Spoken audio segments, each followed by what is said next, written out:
আমাদেরকে নিচ্ছেন বা আমাদেরকে নিয়ে সমালোচনা করছেন বা আমাদেরকে চাকুরি থেকে অর্থাৎ অব্যাহতি দেওয়ার যে ঘোষণা দিচ্ছেন,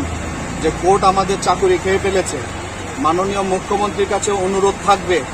যে উনি ভালো করে ওই রাষ্ট্রবাদী দলের নেতাদের প্রোফাইলগুলো ভালোভাবে চেক করেন। কারণ উনি যখন মুখ্যমন্ত্রী হতে যাচ্ছিলেন বা ওনার মুখ্যমন্ত্রী ঘোষণার পরে কে বা কারা সেখানে স্পষ্টভাবে তার তীব্র প্রতিবাদ জানিয়েছিল এবং আজকের দিন পর্যন্ত কে বা কারা এই দলের ভাবমূর্তি নষ্ট করার জন্য, ওনার ভাবমূর্তিটাকে নষ্ট করার জন্য এই ষড়যন্ত্রমূলক কাজ করছেন, ওনাকে বুঝতে হবে। 10,323টি পরিবারের ক্ষতিগ্রস্ত শিক্ষক পরিবারের পক্ষ থেকে আমরা বিগত দিনে দেখেছেন 2017 সালে যেমন আমরা বিধানসভা নির্বাচনে একটা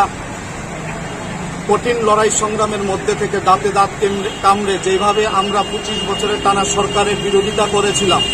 এবং সেই সরকারটাকে ফালানোর জন্য আমরা চেষ্টা করেছিলাম, একইভাবে এই রাজ্যে মাননীয় মুখ্যমন্ত্রী যখন নির্বাচনে দাঁড়িয়েছেন, উনাকে যখন সেন্ট্রাল থেকে ঘোষণা দেওয়া হয়েছিল উনি ত্রিপুরা রাজ্যের মুখ্যমন্ত্রী হতে যাচ্ছেন, আমরা উনার নির্বাচনে অর্থাৎ বাই ইলেকশনও আমরা সরাসরিভাবে বিজেপি দলের হয়ে কাজ করেছি। এটা লুকানোর বিষয় না। সারা রাজ্যের গণদেবতাদের সাথে আমাদের একটা তীব্র আকাঙ্ক্ষা ছিল, একটা প্রত্যাশা ছিল। মাননীয় মুখ্যমন্ত্রী হওয়ার পরে 10,323 এই বহুল চর্চিত সমস্যাটাকে দীর্ঘ টানা 25 বছরের সরকার যে কাজটা সৎসাহসের সঙ্গে করতে পারেনি এবং যে কাজটা তারা অন্যায়ভাবে আমাদের পরিবারগুলোকে আজকে বানের জলে ভাসিয়ে দিয়েছেন, আমরা বিশ্বাসী ছিলাম, প্রত্যাশায় ছিলাম আমাদের মুখ্যমন্ত্রী হয়তো উনি মুখ্যমন্ত্রী পদে বসার পরে উনি আমাদেরকে হয়তো আইনিগতভাবে দেশের মহামান্য সর্বোচ্চ আদালতের প্রদত্ত RTI কপি এবং জাজমেন্টের যে অপব্যাখ্যাটা হয়েছে গ্রাজুয়েট পোস্ট গ্রাজুয়েট এই শিক্ষকদের উপরে যারা তথ্য জানার দুঃখিত RTI অ্যাক্টের আগে যাদের চাকরিগুলো হয়েছে ইন্টারভিউগুলো নেওয়া হয়েছিল, এই শিক্ষকদের উনি অন্তত শিক্ষা দপ্তরের পুনর্নিয়োগের মাধ্যমে উনি বাঁচাবেন এবং তৎসঙ্গে যারা প্রাইমারি টিচারের চাকরি পেয়েছেন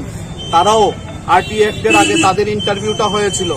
সবাই জানে 2002 সাল 6 সাল এবং 9 সালে ওই বেকারদের অর্থাৎ যারা আজকে চাকরি প্রাপক এবং যারা চাকরি পেয়ে শিক্ষকতা করেছেন ওই শিক্ষকদের অর্থাৎ 3টা সালে তাদের ইন্টারভিউ 3 দফায় নেওয়া হয়েছিল। এই জায়গায় দাঁড়িয়ে আমরা কোনোভাবে আমরা ওই যে সুপ্রিম কোর্ট বা হাইকোর্টের বাহানা দিয়ে যারা আজকে আমাদের পরিবারগুলোকে ধ্বংসের মুখে ফেলে দিয়েছেন, মাননীয় মুখ্যমন্ত্রী ভেবেছিলাম যে উনি আমাদেরকে বাঁচানোর জন্য সেই চেষ্টাটা করবেন। উনি ভুলে গেলে চলবে না এই জায়গায়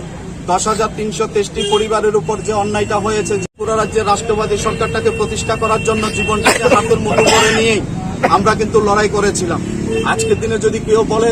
যে 10,323 মানে ওরা CPIM এর মানুষ কিন্তু এটাকে ক্ষমা সুন্দর দৃষ্টিতে দেখবে না। কারণ আমরা সরাসরি ময়দানে থেকে আমরা কোথায় ছিলাম, আমরা কি সরকারি চাকরিজীবী সেটা আমরা ভুলে গিয়েছিলাম। কারণ টানা 25 বছরের বাম প্রশাসন থেকে মুক্ত হওয়ার জন্য এই অবস্থায় টানা 15 দিন আজকে আমরা যারা অভুক্ত অবস্থায় রাস্তায় বসে আছি, আমাদের পরিবারগুলো না খেয়ে মরতে বসেছে, কেননা একমাত্র আর্নিং মেম্বার পরিবারের আমরাই। তো এই জায়গায় একজন মুখ্যমন্ত্রী উনি ত্রিপুরা রাজ্যের একজন সজ্জন ব্যক্তি হিসাবে আপামর জনসাধারণের কাছে পরিচিত। আজকের দিনে দাঁড়িয়ে উনি যদি আইনের বাহানা করে, সুপ্রিম কোর্টের বাহানা করে, হাইকোর্টের বাহানা করে উনি যদি আমাদেরকে এভাবে রাস্তায় বসিয়ে রাখেন, তাহলে কিন্তু আমাদের এটা দুর্ভাগ্য হবে এবং এই ত্রিপুরা রাজ্যের জনগণ কিন্তু আগামী দিন তার যোগ্য জবাব দেবে। কারণ এই অসহায় শিক্ষক সমাজ নির্দোষ, যারা দোষ করেছিল তৎকালীন সময়ে যে সমস্ত আমলারা এবং আইনি পরামর্শদাতারা তারা কিন্তু আজকের দিনে বহাল তবিয়তে আছেন এবং কেউ প্রমোশন পেয়ে IAS ক্যাটাগরিতে গেছেন।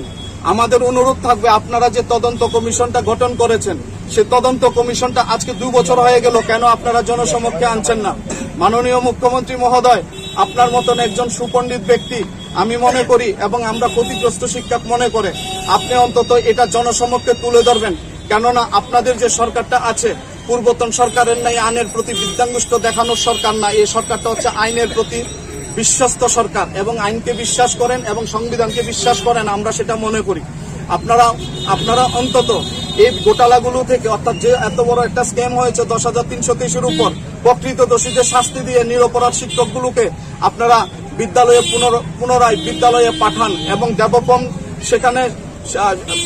ছাত্রদেরকে পাঠদান থেকে আমাদেরকে বিরত রাখবেন না, সেটা আমরা বিশ্বাস করি। 143 জন শিক্ষক আজকের দিনে প্রয়াত আমাদের মধ্যে পিএইচডি হোল্ডার, গোল্ড মেডেলিস্ট যারা, তারা পর্যন্ত আজকের দিনে এই চাকরি যাওয়ার পরে সামাজিক মর্যাদা হানির ভয়ে তারা কিন্তু আত্মঘাতী হতে বাধ্য হয়েছেন। 12 থেকে 14 জন শিক্ষক শিক্ষিকা